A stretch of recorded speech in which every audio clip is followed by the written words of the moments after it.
আসসালামু আলাইকুম রহমতুল্লাহি ওয়া বারাকাতুহু। আমাদের আজকের আলোচ্য বিষয় হলো ঈদে মিলাদুন্নবী। এই যে আমাদের সামনে আগামীকাল শুক্রবার ১২ রবিউল আউয়াল আসছে, তো এই ক্ষেত্রে দেখা যায় অনেক সময় অনেক ক্ষেত্রে লোক দলে দলে মিছিল ঝান্ডা নিয়ে ঈদে মিলাদুন্নবীর উদ্দেশ্যে বের হয়, বা অনেক মিলাদ যেখানে আল্লাহ রসুল সাল্লাল্লাহু আলাইহি সাল্লামের পবিত্র নাম দিয়ে নাদ গজল হয়, এসব কিছু।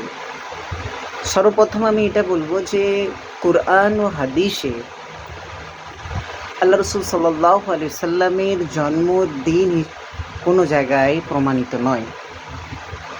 তবে ১২ই রবিউল আউয়াল মাসটা এটা প্রসিদ্ধ, বিশুদ্ধ নয়।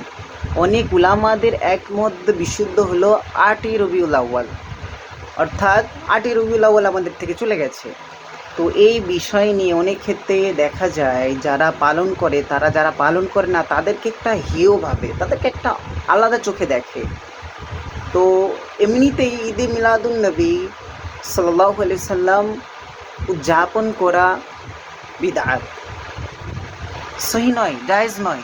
তো বর্তমান সময়ে আমাদের উচিত যে আল্লাহ রসুল সাল্লাল্লাহু আলাইহি সাল্লাম, এমন তো হয় না যে আল্লাহ রসুল সাল্লাল্লাহু আলাইহি সাল্লাম তিনি একটা বছর কাটিয়েছেন তার জন্মদিন যদি আমরা ১২ই রবিউল আউয়াল মনে করি, বা আমরা ৮ই রবিউল আউয়ালকেও যদি মনে করি, তাহলে আল্লাহ রসুল নিশ্চয়ই একটা বছর পেয়েছেন বা সাহাবিরা পেয়েছেন। তো আমাদের থেকে বেশি সাহাবি রাদিয়াল্লাহু তাআলা আনহুমা এরা বেশি আল্লাহ রসুলকে ভালোবাসতেন, আল্লাহ রসুলকে বেশি পছন্দ করতেন। তো তাদের আগে করার দরকার ছিল।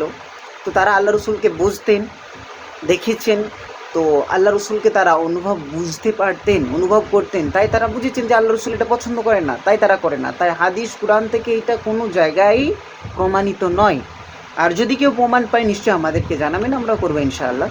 তো আমার মনে হয় আল্লাহ রসুল সাল্লাল্লাহু আলাইহি সাল্লাম যেভাবে তার জন্মদিবস যদি আমরা ১২ই রবিউল আউয়ালকেই মনে করি, এটা প্রসিদ্ধ বিশুদ্ধ নয়, যদি মনে করি, তো আল্লাহ রসুল সাল্লাল্লাহু আলাইহি সাল্লাম ১২ই রবিউল কীভাবে কাটিয়েছেন সেইটা আমাদের খেয়াল করা, এবং সাহাবি রাদিয়াল্লাহু তাআলা আনহু এরা কীভাবে কাটিয়েছেন সেটা আমাদেরকে খেয়াল করা একদম আবশ্যক।